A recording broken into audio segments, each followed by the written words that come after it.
Alors, cette communication a pour sujet donc les photographies de visiteurs au sein des institutions de Madame Tussaud et du musée Grévin. Je vais faire écho à de nombreuses réflexions qui ont émergé durant ce colloque et plus particulièrement à la présentation de Madame Gaëlle Crine.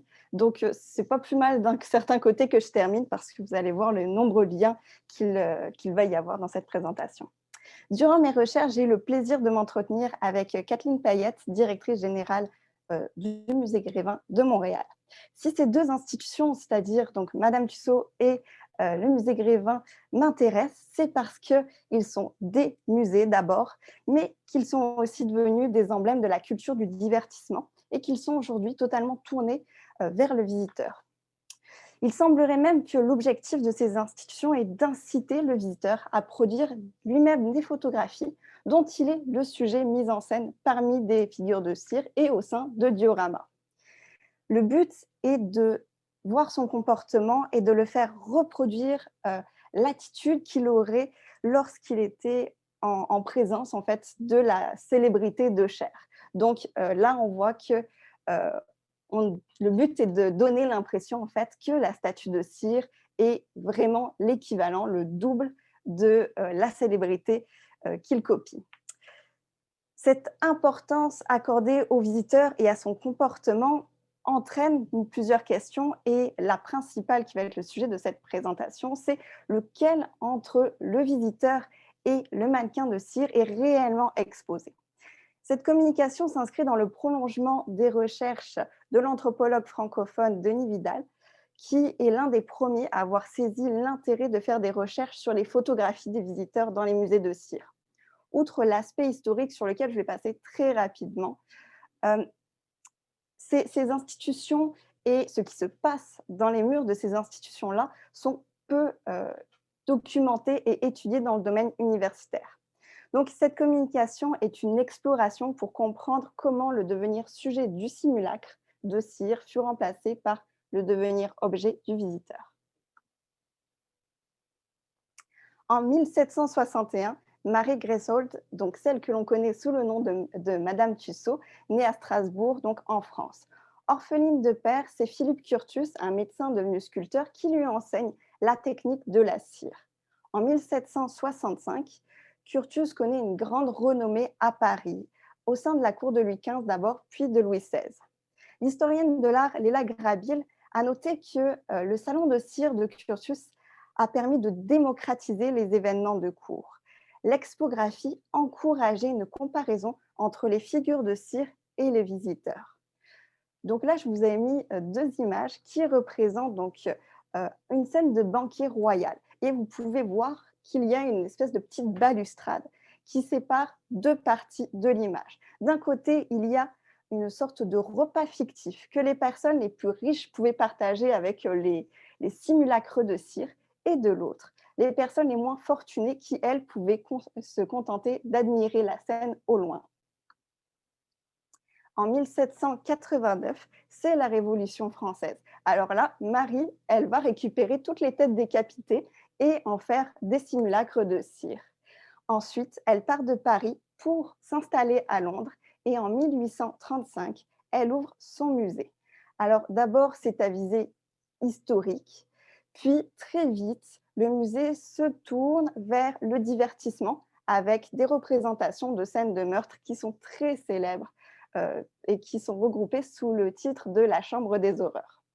Aujourd'hui, Madame Tussaud ne met plus vraiment en avant cet aspect-là de son institution, mais ça reste que ça a été une part très importante de son histoire pendant très longtemps. Presque 50 ans après, nous sommes en pleine révolution, mais industrielle cette fois. Nous sommes en 1880. Il y a des avancées technologiques qui foisonnent et l'école primaire devient obligatoire. Le directeur du journal quotidien Le Gaulois, Arthur Meyer, décide de fonder un musée de cire afin d'immortaliser les personnalités de l'actualité. Il recrute le caricaturiste avec lequel il a déjà quelques liens, Alfred Grévin. Et rapidement, la notoriété de Grévin devient telle que Meyer décide de donner son nom à l'institution. Le journaliste et critique d'art Roger Bachet, qui a publié l'ouvrage que vous avez sous les yeux, a pense que Grévin avait d'abord une portée didactique. Son but était de participer à l'instruction publique. Il accordait d'ailleurs une attention très particulière à l'exactitude des figures qui représentaient donc des personnalités célèbres de leur temps. Par exemple, les, les perruques qui étaient habituellement portées par les statues de cire étaient remplacées par un travail fait vraiment à la main où on allait implanter les cheveux un à un dans les figures de cire. Donc c'était un travail vraiment considérable. De même, on allait chercher les vêtements qui appartenaient aux célébrités et on faisait très attention à ce que la pose des corps de cire soit conforme aux attitudes des célébrités. Et on allait encore même plus loin, parce que les mannequins de cire n'étaient pas identifiés comme étant des copies, c'était des sosies. Et là, par le vocabulaire, il a déjà une confusion entre le vivant et l'inerte. D'ailleurs, un des slogans de Grévin a été Grévin, l'art du vraisemblable. De plus, comme vous pouvez le voir sur cette gravure, l'architecture et bon, les jeux de lumière que, pour le coup, vous ne pouvez pas distinguer, donnaient une atmosphère extrêmement raffinée donc, au lieu, contrairement donc, à la chambre des horreurs qui était mise en avant du côté de Madame Tussaud. Voici une anecdote qui me semble pertinente pour voir un peu l'impact que les figures de cire ont eu sur l'imaginaire des visiteurs. Il s'agit d'une lettre d'Alexandre Dumas fils envoyée à Grévin en 1882. Alors, je vous lis ceci. Ici, nous avons positivement l'être réel, avec sa forme, sa couleur, son vêtement de tous les jours. Je le regarde, il me regarde. Il ne me quitte plus des yeux. Si je ne lui parle pas, si je ne lui tends pas la main, c'est que je suis retenue par je ne sais quel doute inquiétant. S'il ne me répond pas, je vais m'apercevoir que ce n'est qu'un mannequin teinté et repoussant. Mais s'il allait me répondre et se mouvoir, que deviendrait l'autre, le vrai? Que dirais-je au vivant quand je me retrouverai avec lui? Telle est l'impression singulière que l'on éprouve, l'hallucination momentanée que l'on subit devant ces images étonnantes. Donc, je trouve que là, tout est dit dans cette citation. Et au niveau de Madame Tussaud, c'est pareil, on a aussi cette confusion entre le vivant et l'inerte, si bien que John Theodore Tussaud, un des descendants de Madame Tussaud, raconte que lorsque le pape Léon XIII fut élu, il n'y avait pas de photo officielle de son apparition. Donc les photographes sont allés à Madame Tussaud et sont allés chercher en fait le simulacre de cire, l'ont photographié et l'ont fait passer pour la vraie photographie du pape. Si bien que quelques temps après, lorsque il y a eu finalement les fameuses photographies du pape qui ont été diffusées, eh bien, les gens pensaient que c'était un fake, quoi, que ce n'était pas la vraie personne qui était représentée. Donc là, on voit vraiment cette fameuse confusion qui va à son paroxysme.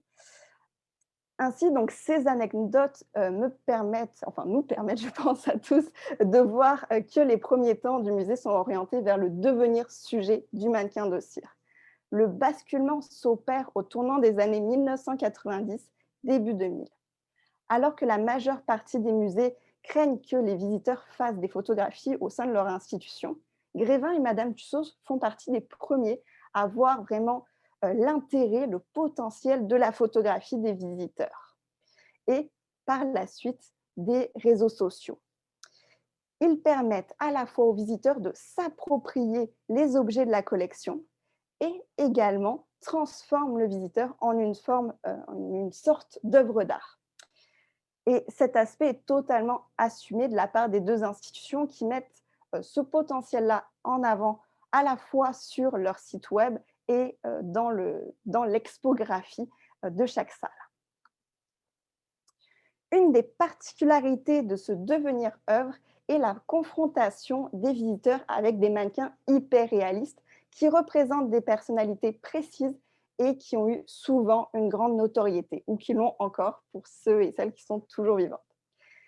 La quête du double parfait passe par la physionomie précise, certes, par l'attitude corporelle, on en a parlé, mais également par la mise en espace. La qualité des dioramas permet de faire en sorte que nous ne sommes pas dans un panthéon morbide comme on aurait pu en avoir la sensation dans les premiers temps des musées de cire. Nous avons plutôt l'impression d'être dans une scène figée, une sorte de tableau vivant, mais non vivant, dans lequel le visiteur est invité à s'introduire pour participer par son immobilité et par les accessoires que le musée met à sa disposition. L'expographie permet aussi de faire une confusion vraiment majeure dans certaines salles d'exposition où les figures de cire sont un peu dispersées n'importe où dans la salle et où des dizaines de visiteurs se mélangent entre elles. Les objets ne sont pas identifiés comme des œuvres d'art, ce qui fait qu'un peu de loin, on ne sait plus qui est vraiment quoi. D'ailleurs, Madame Tussaud laisse les visiteurs toucher ces mannequins de cire pour s'apercevoir si est-ce que c'est une personne vivante ou pas. Grévin, ça, non, c'est hors de question. Il faut plus de 6 mois pour réaliser un visage, donc Grévin laisse ça de côté. Il tolère que certains visiteurs passent la main autour des hanches de la statue de cire, mais pas qu'on aille toucher le visage de la statue. D'ailleurs, ça a posé multiples problèmes. On pourra en reparler par la suite lors des questions. L'hyperréalisme très troublant donc peut se passer dans la visite, mais la confusion est moins impressionnante en photographie et c'est ce que justement Kathleen Payette déplorait d'ailleurs en disant des fois on voit des photographies des visiteurs et puis on est extrêmement déçu parce que ça ne rend pas exactement la même chose. Mais l'intérêt du devenir œuvre, c'est sans doute peut-être la persona qui passe par la photographie et qui permet de transformer la persona de la statue en la persona du visiteur. Giorgio Agamben, dans Nudité, définit la persona comme étant un masque au travers duquel l'acteur de théâtre parlait durant l'Antiquité. En 2016, le musée du Quai Branly, Jacques Chirac, a réutilisé ce mot persona pour son exposition Persona étrangement humain. Et le but de cette exposition était de présenter des objets qui donnaient une sensation de vie. Et forcément, on avait des mannequins de cire dedans. Dans le cas de Grévin et de Madame Tussaud, l'hyperréalisme des sculptures, la mise en scène que crée le visiteur lui-même, les dioramas et la production et la diffusion des photographies du visiteur encouragées par les musées, toutes ces opérations-là participent à faire passer cette fameuse persona de la statue de cire au visiteur. C'est lui qui devient l'objet exposé et qui revêt cette fameuse double identité à la manière donc des acteurs de théâtre de l'Antiquité. La photographie devient donc la raison principale de la venue de multiples visiteurs.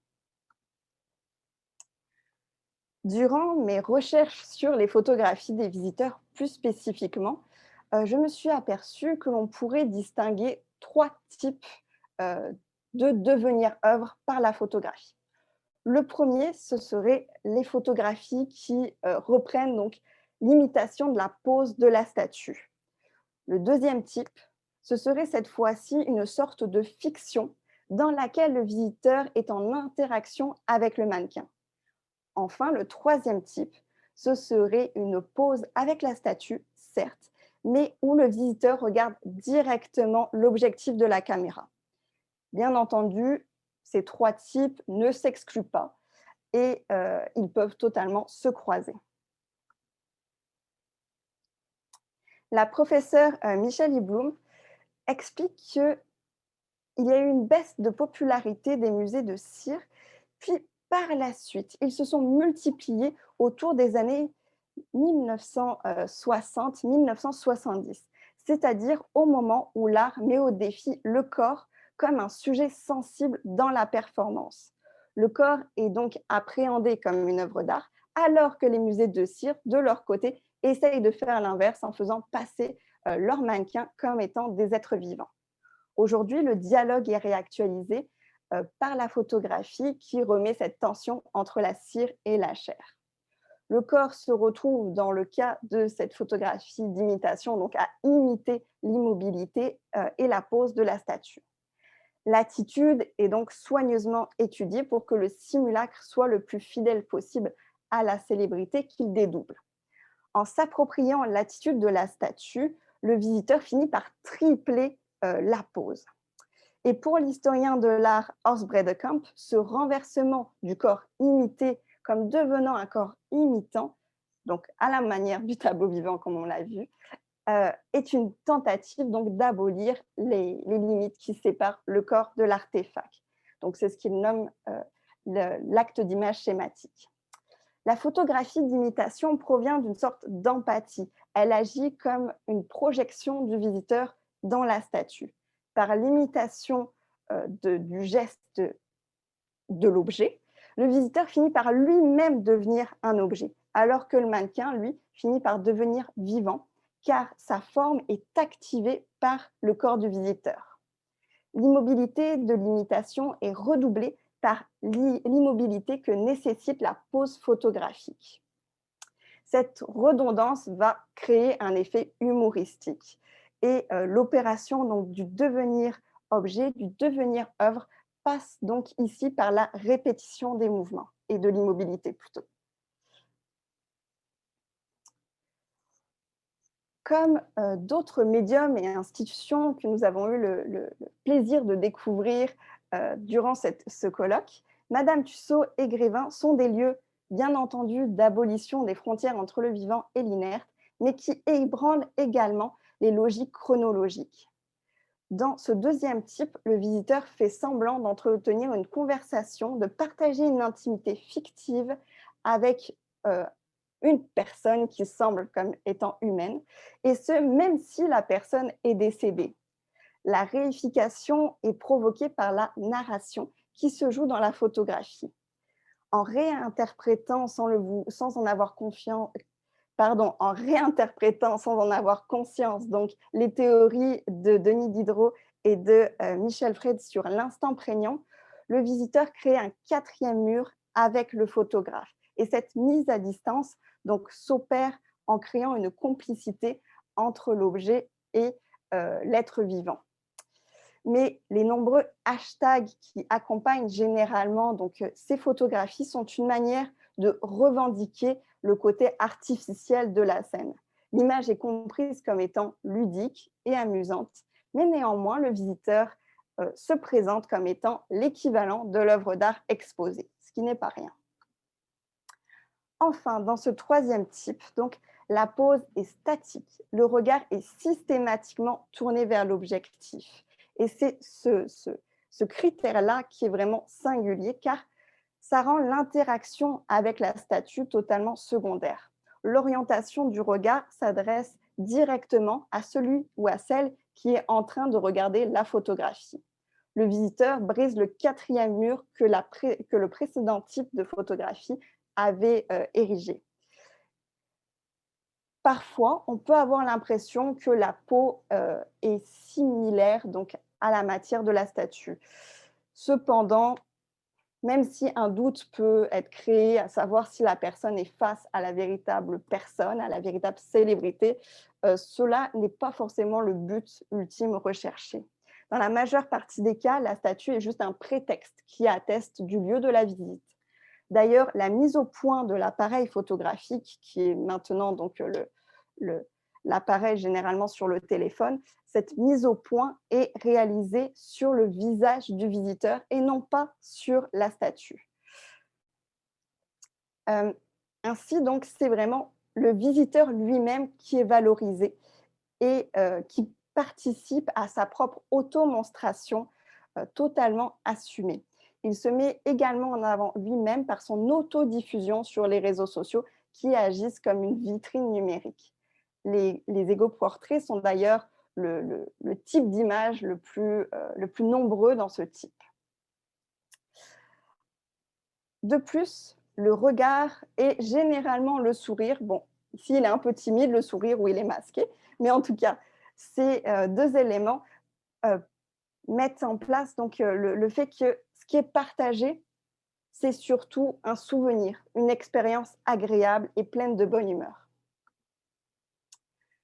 Pour conclure, mon but fut de vous montrer comment Grévin et Madame Tussaud sont parvenus à s'approprier les avantages du numérique pour renverser le devenir sujet qu'ils recherchaient traditionnellement à obtenir, afin de s'orienter maintenant vers un devenir œuvre du visiteur. Les 3 types de photographies que je vous ai présentés furent réalisés par des visiteurs. Ces images reposent sur une mise en scène intuitive, plus ou moins élaborée, mais surtout, elles sont toutes issues d'une autodiffusion, soit sur les réseaux sociaux, soit partagées à des proches par d'autres moyens. En valorisant l'attitude active du visiteur qui pratique lui-même son devenir œuvre, Grévin et Madame Tussaud sont devenus des lieux d'expérimentation du double, qu'il soit de cire ou qu'il soit une image photographique. Par ailleurs, Christine Hogney, donc l'une des responsables régionales du marketing à Madame Tussaud de New York, disait que, bien entendu, n'importe qui peut suivre une célébrité sur les réseaux sociaux. Mais grâce au musée de cire, vous pouvez réellement, j'insiste sur le mot réellement, vous prendre en photographie avec elle. Et vous pouvez même aller encore plus loin, car outre l'aspect photographique, les 2 musées poussent à l'extrême le devenir œuvre en proposant aux visiteurs de réaliser leurs propres mains en cire. Et si ça ne vous suffit pas, vous pouvez aussi créer une statue virtuelle de vous-même en pied cette fois-ci.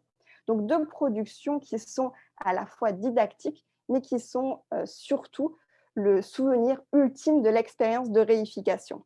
D'ailleurs, le musée Grévin de Paris termine son exposition avec une vidéo dans laquelle, donc, que vous voyez ici, je ne sais pas si vous voyez ma souris, mais en tout cas, vous voyez l'image. Donc, une vidéo dans laquelle des gens applaudissent le visiteur qui sort de l'exposition. Voilà, je vous remercie beaucoup.